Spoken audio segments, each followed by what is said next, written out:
Yeah, so the fort here in Lethbridge is a replica of an 1870s whiskey trading in Buffalo Road fort. So just after the American Civil War, a couple of American traders made their way northwards into Blackfoot territory, where we are now here in Lethbridge, Alberta. At the time, most of the trade was seen as a good thing and pretty harmonious, different goods. The Blackfoot people were given access to different beads and other kind of materials. The kind of dark history, though, about the fort is because the whiskey trade was illegal down in the States and kind of wasn't really established here yet. A lot of different people were taken advantage of because of the whiskey trade, typically. So we kind of talk about all different factors here at the fort with three kind of main perspectives of the Blackfoot people, the Métis people, and then the early settler and traders.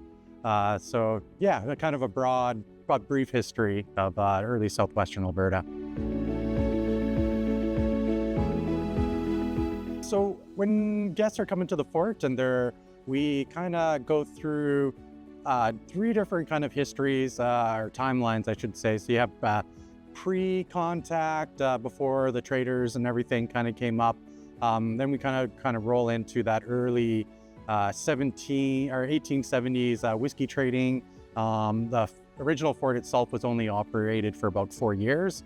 And then after that, it was turned into a market garden and homestead that operated for about 15 years after that.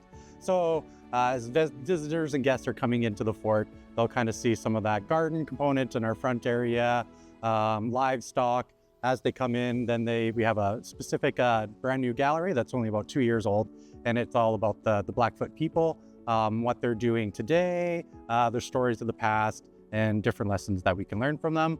And then as they make their way through the fort proper, that's when you can kind of experience some of the historic components of like the different Buffalo Road trade and the whiskey trade. We don't have any guided tours anymore. Instead of your typical museum guided tour structure, we've transitioned into a skill-based activity format. So throughout the day, and they're always changing, we have different skill-based activities, some from some rawhide and tanning stations. We do TP demonstrations, candle making. We teach people different roping and cowboy skills.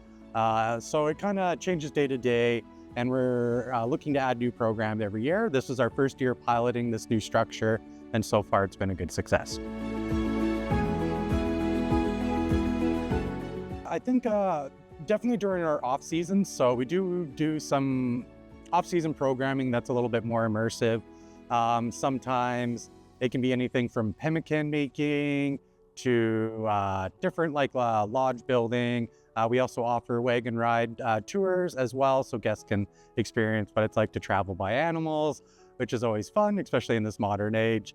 Other than that, programming is pretty diverse and changes pretty regularly. So we just encourage guests to take a look at our website or our calendar events and kind of see what's coming up in the future.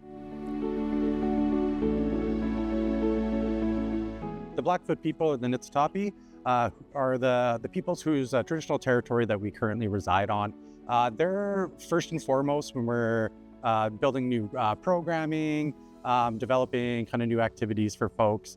And we really wanted to kind of cement that viewpoint, just so that when they're looking at the other historical zones and different parts of the history, they can kind of make sure that they're seeing both viewpoints instead of just the typical kind of museum kind of viewpoint. And so we do a lot of different kind of collaborations with the communities, whether that be just hosting a space, inviting them for different culture practices to share with other community members in Lethbridge. So definitely first and foremost as kind of our guiding viewpoint.